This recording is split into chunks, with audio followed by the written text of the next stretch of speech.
Hello everyone, welcome back to our YouTube channel. आजचा video हा तुमच्यासाठी खूप इम्पॉर्टंट असणार आहे. तुम्ही जर एखादं ध्येय ठरवलेलं असेल, एखादं गोल सेट केलेला असेल, एखादं टार्गेट ठरवलेलं असेल, तर तुमच्यासाठी हा व्हिडिओ खूप महत्त्वाचा असणार आहे. तुमचं टार्गेट कोणतंही असेल, कोणतीही कॉम्पिटेटिव्ह एक्झामिनेशन क्रॅक करण्याचं असेल किंवा जीवनाच्या इतर क्षेत्रामध्ये यश मिळवण्याचं असेल, एखाद्या कंपनीचा इंटरव्ह्यू क्रॅक करण्याचा असेल किंवा इतर कोणतंही टार्गेट असेल, पण तुमचं हे टार्गेट अचीव करण्यापासून तुम्हाला अशा काही गोष्टी आहेत ज्या नेहमी डिस्टर्ब करत असतात, तुमचं लक्ष विचलित करत असतात. आणि तुमचं लक्ष विचलित झाल्यामुळे तुम्ही तुमच्या मार्गावरून भटकून आपला जो टाईम आहे तो टाईम योग्य पद्धतीने युटिलाइज न केल्यामुळे नंतर आपल्या हातामध्ये फक्त रिग्रेट अर्थात पश्चाताप उरतो. आणि म्हणून या ज्या 4 गोष्टी आहेत त्या आयडेंटिफाय करून आपला टाईम ब्लॉक करणं खूप महत्त्वाचं असतं. मग या 4 कोणकोणत्या गोष्टी आहेत हे सांगण्याच्या अगोदर मला तुम्हाला एक कथा किंवा एक स्टोरी सांगायला आवडेल.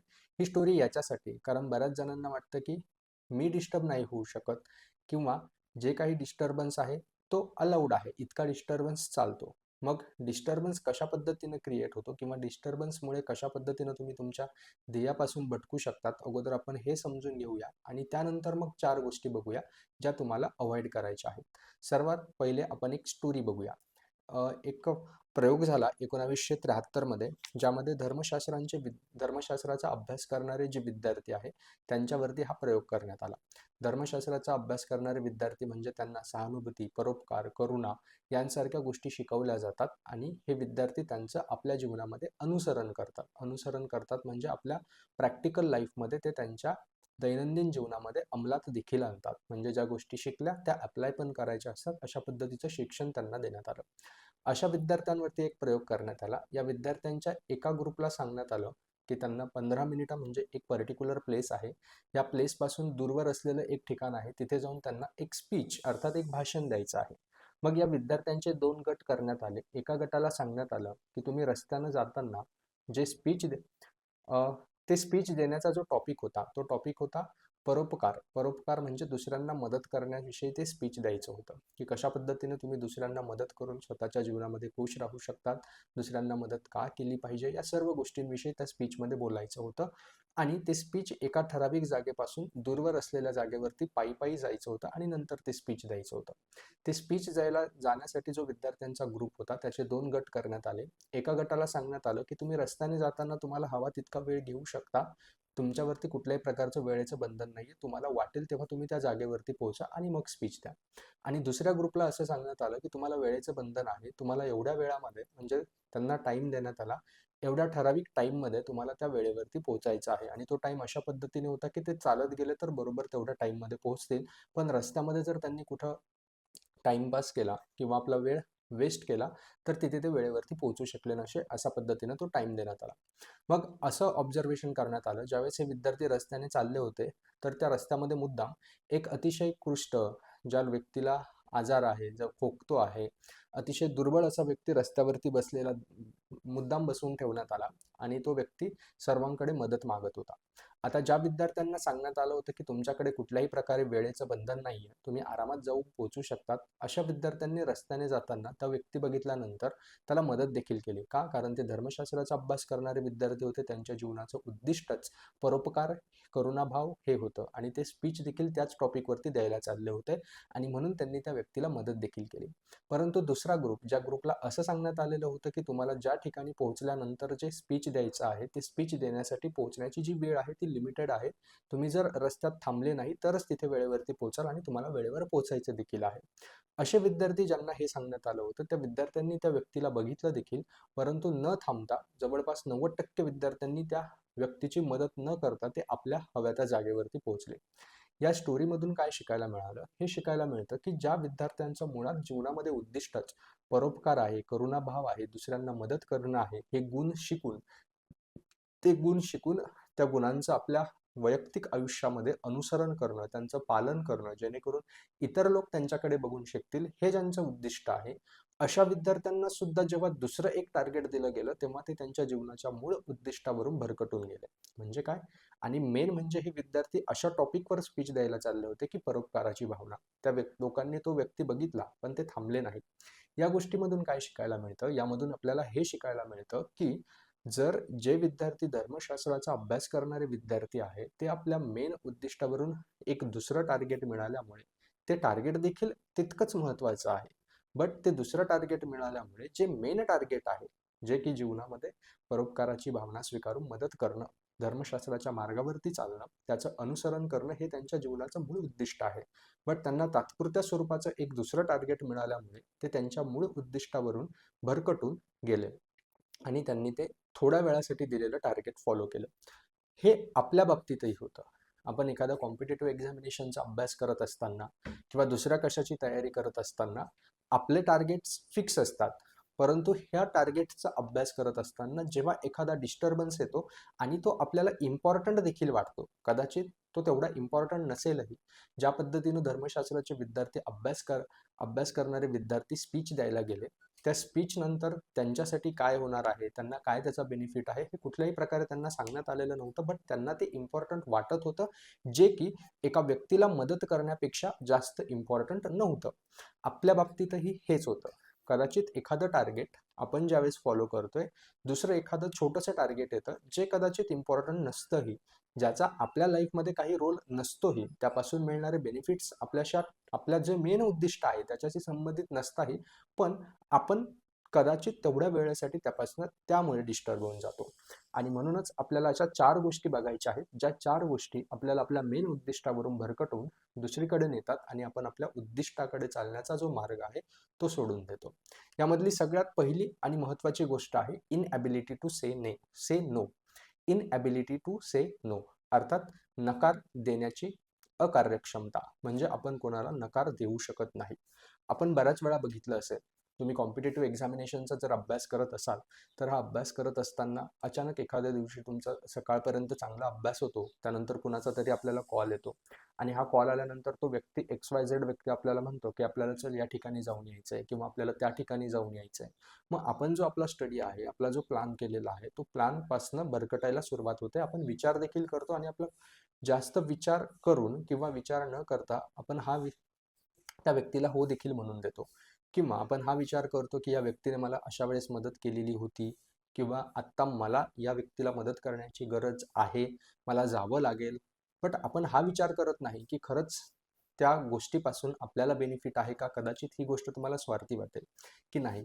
एखादा पर्टिक्युलर व्यक्ती जर आपल्याकडनं मदत मागतोय किंवा त्याच्यासोबत जाणं गरजेचं आहे आणि अशाही परिस्थितीत आपण आपल्या उद्दिष्टाला महत्त्व देतोय, तर हे गोष्ट स्वार्थीपणाची वाटू शकते. पण त्यामध्ये बऱ्याचशा गोष्टी आहेत. नकार देण्याच्या वेळी तो नकार कशा पद्धतीनं दिला पाहिजे, या ठिकाणीही काही महत्त्वाच्या गोष्टी आहेत. जसं की तुम्हाला कोणी बोलवलं, तर अगोदर त्या गोष्टीचं ॲनालिसिस करा. सगळ्यात पहिला प्रश्न स्वतःला हा विचारा, की ज्या व्यक्तीने आपल्याला ज्या कामासाठी बोलवलं आहे, ते माझ्या उद्दिष्टाशी संलग्न आहे का? म्हणजे काय? सपोज तुम्ही अभ्यास करताय आणि दुसरा एखादा व्यक्ती आहे, जो देखील सेम कॉम्पिटिटिव्ह एक्झामिनेशनचा अभ्यास करतोय. त्याला काही डाऊट्स आलेले असतील, त्याच्या काही शंका असतील, एखादा क्वेश्चन रिलेटेड असतील, सिलेबस रिलेटेड असतील आणि त्यासाठी तो तुम्हाला बोलवतोय. हे तुमच्या उद्दिष्टाशी रिलेटेड आहे. तुम्ही गेलं पाहिजे, कारण डिस्कशनमधून कदाचित तुम्हाला 4 गोष्टी देखील शिकायला मिळतील. पण ते जर बिलकुलच माझ्या उद्दिष्टाशी रिलेटेड नाही आहे, दुसरंच एखादं काहीतरी काम आहे, तर तुमचा पहिली गोष्ट म्हणजे स्पष्ट नकार दिला पाहिजे. पण स्पष्ट नकार देण्याच्या अगोदर समोरच्या व्यक्तीला जी गरज आहे, ती जर एखादी अतिशय इमर्जन्सी असेल, तर त्यावेळेस ॲनालिसिस केलं पाहिजे. पहिलं ॲनालिसिस म्हणजे की माझं जाणं गरजेचं आहे का? समोरच्या व्यक्तीला जी मदत लागते, ती माझ्या व्यतिरिक्त दुसरा कोणी मदत कंप्लीट करू शकतो का? अशा माझ्या कॉन्टॅक्टमध्ये आहे का कोणी? मग त्याच्यासोबत समोरच्या व्यक्तीचा कॉन्टॅक्ट करून देणं किंवा समोरचा व्यक्ती ज्या ठिकाणी चालायला सांगतोय किंवा जिथे जायचं म्हणतोय किंवा जे काही डिस्टर्बन्स असेल, त्यासाठी समोरच्या व्यक्तीलाच तुम्ही काही सजेशन देऊ शकता, की जेणेकरून तो एकटा ते काम कंप्लीट करू शकेल. आणि असं बऱ्याच वेळेस होतं. प्रत्येक वेळेस तुम्ही जाणं हे गरजेचं नसतं, हे मी स्वतः ऑब्झर्व्ह केलेलं आहे. तुम्ही लायब्ररीमध्ये असताना समोरचा व्यक्ती तुम्हाला कुठेतरी खायला जायला बोलवतोय किंवा कुठेतरी एखाद्या फंक्शनला जायला बोलवतोय, जिथे की तुमचं जाणं अजिबात नेसेसरी नाहीये. तिथे तुम्ही स्पष्ट नकार देऊ शकता. ॲनालिसिस करायचं, एक, ही गोष्ट माझ्याशी रिलेटेड आहे का? सेकंड, जर माझ्याशी रिलेटेड नसेल तर स्पष्ट नकार. बट स्पष्ट नकार देण्याच्या अगोदर जर समोरच्या व्यक्तीला इमर्जन्सी आहे, तर पर्यायी मार्ग म्हणजे माझ्या व्यतिरिक्त दुसरा कोणी ती मदत करू शकत असेल, तर तशा व्यक्तीचं नाव सुचवणं किंवा समोरचा व्यक्ती एकटा ते काम कंप्लीट करू शकेल अशा पद्धतीनं त्याला सजेशन्स देणं. आणि ॲट द लास्ट, जर तुमच्याशिवाय ती इमर्जन्सी कंप्लीट होणारच नसेल, त्यावेळेस फक्त तुम्ही गेलं पाहिजे किंवा तुम्ही त्याला यस म्हटलं पाहिजे. अदरवाईज तुम्ही नाही म्हटलं तरच तुम्ही तुमच्या गोलला यस म्हणताय, हे लक्षात ठेवा. बघा, खूप साऱ्या गोष्टी करणं, जसं की बऱ्याच विद्यार्थ्यांचं होतं की 2-4 एक्झामिनेशनचा अभ्यास करत आहे. 2-4 एक्झामिनेशनचा एकत्र अभ्यास करत असताना देखील आपल्याला प्रायोरिटी ठरवता आली पाहिजे की माझं मेन टार्गेट काय आहे.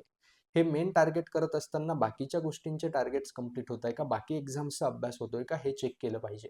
म्हणून प्रत्येक वेळेस भरकटणं, सगळ्याच एक्झामिनेशनला हो म्हणणं हेही तितकं उचित नाही आहे.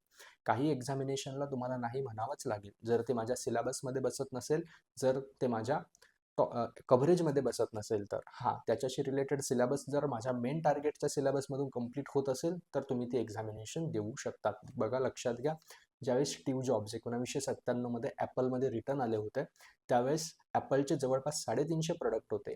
त्यावेळेस स्टीव्ह जॉब्सने या 350 प्रोडक्टपैकी 340 प्रोडक्ट्सला नाही म्हटलं, म्हणजे 340 प्रोडक्ट्स कंपनीचे बंद केले आणि फक्त 10 प्रोडक्ट्सवरती फोकस केला. आणि तिथूनच ॲपल ही जगप्रसिद्ध कंपनी उदयाला आली.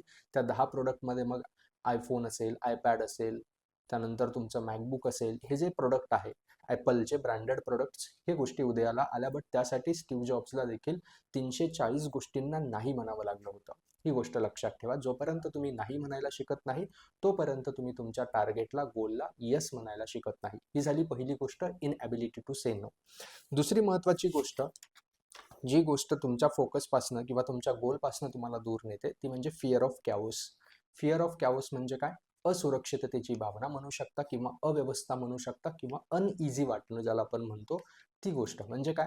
ठीक आहे, तुम्ही एखाद्या व्यक्तीला नकार दिला, एखाद्या फंक्शनला जाण्यासाठी नकार दिला, जे की इम्पॉर्टंट फॅमिली फंक्शन होतं, बट तुमची एक्झाम 1 महिन्यावरती आहे, तुमचं टार्गेट 1 महिन्यावरती आहे, आणि तुम्ही त्याला नकार दिला.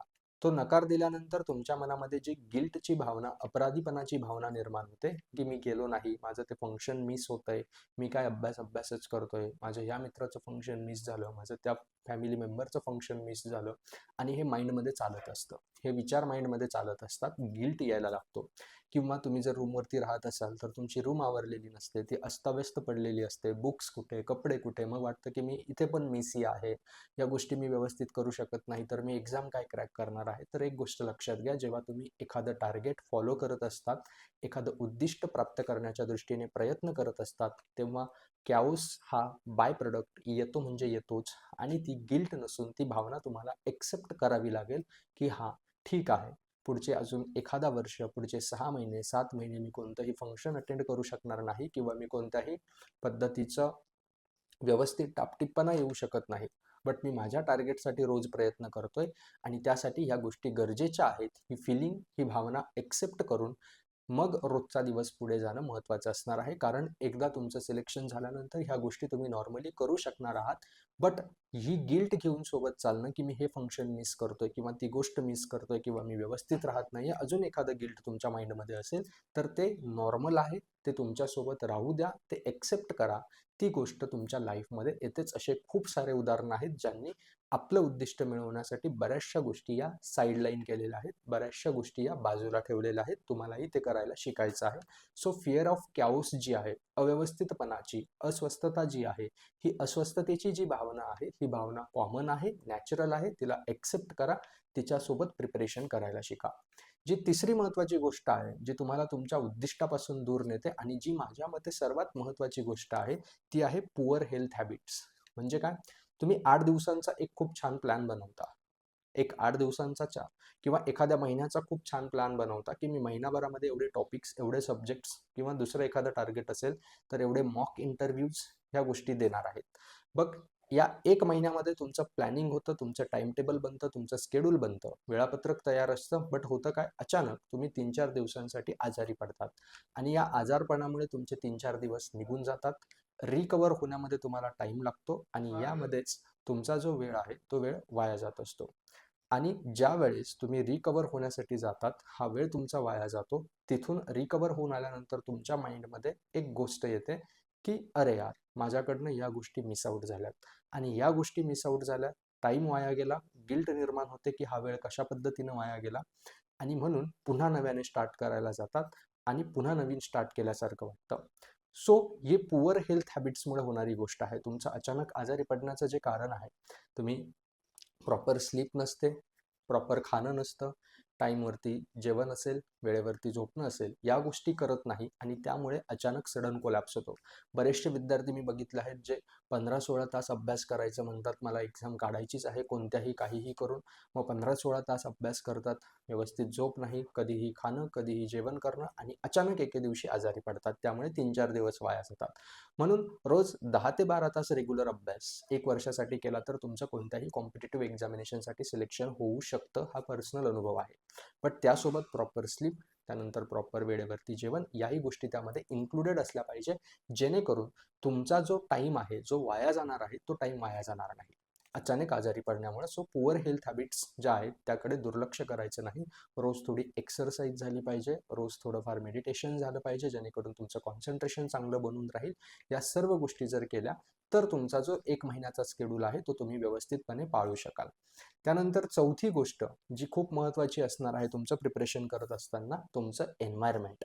तुमचं एन्व्हायरमेंट म्हणजे तुमचा सराउंडिंग तुमच्या प्रिपरेशनला, तुम्ही जे उद्दिष्ट प्राप्त करण्यासाठी प्रयत्न करताय त्याला सपोर्ट करतं की नाही, हे बघणं खूप महत्त्वाचं असणार आहे. तुमचं एन्व्हायरमेंट जर तुमच्या उद्दिष्टाला सपोर्ट करत नसेल तर कदाचित तुम्ही कधीही ते गोल अचीव करू शकणार नाही. फॉर एक्झाम्पल, तुम्ही घरी राहून अभ्यास करताय. घरी राहून अभ्यास करत असताना तुम्हाला अनेक डिस्टर्बन्स येतात. मध्येच कोणीतरी गेस्ट येणार, पाहुणे येणार, मध्येच घरातल्या टीव्हीचा आवाज येणार, मध्येच घरातलं कोणीतरी व्यक्ती तुम्हाला काहीतरी काम सांगणार ज्याला तुम्ही नाही म्हणू शकत नाही. आणि यामुळे तुमचा जो अटेन्शन स्पॅन आहे, जो की 8 तासांचा, 4 तासांचा, 3 तासांचा कंटिन्यू असायला हवा, हा अटेन्शन स्पॅन टिकून राहत नाही. तुमच्या लाईफमध्ये वेळोवेळी डिस्टर्बन्स येत आहे यामुळे. आणि त्यामुळे तुमचं जे गोल आहे ते जर कदाचित 1 वर्षामध्ये प्राप्त होणार होतं, ते डिले होऊन 2 वर्षांवरती जातं. ही जी गोष्ट आहे, ही गोष्ट लोक व्यवस्थित लक्ष देत नाही. बरेच जण अभ्यास करताना हा प्रश्न देखील विचारतात की अभ्यास लायब्ररीमध्ये केला पाहिजे की घरी केला पाहिजे. जर तुमच्याकडे अशी रूम अवेलेबल असेल जिथे 10 तास तुमच्यापर्यंत कोणीही पोहोचू शकत नाही, तर तिथे अभ्यास करणं बेस्ट असेल, हे मी सांगतो. मग ती लायब्ररी असेल, ते तुमचं स्वतःचं घर असेल, ते तुम्ही रेंटने घेतलेली एखादी रूम असेल, जिथे तुम्हाला 8 ते 10 तास दिवसातले कोणीही डिस्टर्ब करू शकणार नाही, अशी प्लेस असेल, त्या ठिकाणी अभ्यास हा केला पाहिजे. यासोबतच तुम्ही जो अभ्यास करताय, ज्या रूममध्ये राहताय, त्या रूममध्ये राहणारे लोक कसे आहेत, तुम्ही ज्या एक्झामचा अभ्यास करताय त्याच एक्झामचं प्रिपरेशन करणारे लोक असतील तर ती प्रोडक्टिव्हिटी वाढते. का? कारण सेम गोष्टी डिस्कस होतात, सेम टॉपिक्स डिस्कशनचे असतात, सेम उद्दिष्टासाठी सगळेजण प्रयत्न करत असतात. याउलट तुम्ही एकटे अभ्यास करताय आणि बाकीचे जे लोक आहेत ते जर जॉबला असतील किंवा इतर गोष्टी करत असतील तर मग मात्र तुमच्या माइंडमध्ये, कारण ते लोक वेगळ्या गोष्टी करतात, तुम्ही वेगळी गोष्ट करताय, स्वतःला वाटत असतं की मी हे काय करतोय, अमुका व्यक्ती जॉबला लागला, तो व्यक्ती पगार कमवतोय, बट माझ्याकडे त्या गोष्टी नाही आहेत. सो त्यामुळे या गोष्टींकडे लक्ष द्यायचे. तुमचं एन्व्हायरमेंट हे अशा पद्धतीनं असलं पाहिजे, तुमचा ग्रुप हा अशा पद्धतीनं असला पाहिजे जो तुमच्या कॉमन गोलला सपोर्ट करेल. मी नेहमी सांगतो की दररोज दिवसातले 8 ते 10 तास तुमच्यापर्यंत कोणी पोहोचू शकणार नाही अशा ठिकाणी अभ्यास केला गेला पाहिजे. आणि तुम्ही ज्या सराउंडिंगमध्ये राहताय त्या सराउंडिंगमध्ये सेम गोलवरती काम करणारे लोक पाहिजेत, सेम टॉपिकवरती डिस्कशन करणारे लोक पाहिजेत. सो तुमचं एन्व्हायरमेंट तुम्हाला चेंज करायचं आहे. सो ह्या ज्या 4 गोष्टी मी आज तुम्हाला सांगितल्या, सगळ्यात पहिली इनॅबिलिटी टू से नो, तुम्हाला नाही म्हणायला शिकायचं आहे. सेकंड, फिअर ऑफ कॅवस, जी अस्वस्थतेची भावना आहे, ही भावना स्वीकारा. ही गोष्ट कॉमन आहे, ही गोष्ट प्रत्येकासोबत होते, हेही तुम्हाला स्वीकारावं लागेल. थर्ड, तुमच्या पुअर हेल्थ हॅबिट्स सुधारा. रोज एक्सरसाइज, मेडिटेशन, झोप आणि नंतर 8 ते 10 तासांचा रेग्युलर अभ्यास आणि चांगल्या गोष्टी खाणं हे तुमच्या स्केड्यूलमध्ये असलं पाहिजे. आणि शेवटची जी गोष्ट आहे एन्व्हायरमेंट, तुमचं एन्व्हायरमेंट तुमच्या गोलला सपोर्ट करणारं असलं पाहिजे, ना की त्यापासून तुम्हाला डिस्टर्ब करणारं असलं पाहिजे. तुमचा रोज 10 तास अभ्यास होईल अशी जागा अभ्यासासाठी असली पाहिजे आणि तुम्ही ज्या ग्रुपमध्ये राहताय तो ग्रुप सेम उद्दिष्टाकडे जाणारा असला पाहिजे. या गोष्टी जर तुम्ही तुमच्या लाईफमध्ये इम्प्लिमेंट केल्या, इन्क्लूड केल्या, तर तुमचे सक्सेसफुल होण्याचे चान्सेस हे वाढतात. सक्सेसफुल होण्याचा टाईम कमी होतो, टाईम स्पॅन कमी होतो, कमी वेळेत तुम्ही जास्त अचिव्हमेंट्स करू शकतात. तुम्हाला काय वाटतं? या 4 गोष्टींपैकी आत्तापर्यंत कोणती गोष्ट तुमच्या लाईफमध्ये तुमच्या गोलपासून तुम्हाला दूर ठेवत होती ती कमेंटमध्ये नक्की सांगा. आणि पुढचा व्हिडिओ कोणत्या टॉपिकवरती बनवायचा हेही नक्की सांगा. व्हिडिओ आवडला असेल तर व्हिडिओला लाईक करा, चॅनलला सबस्क्राईब करा आणि हा व्हिडिओ जास्तीत जास्त लोकांपर्यंत शेअर करा. Thank you so much.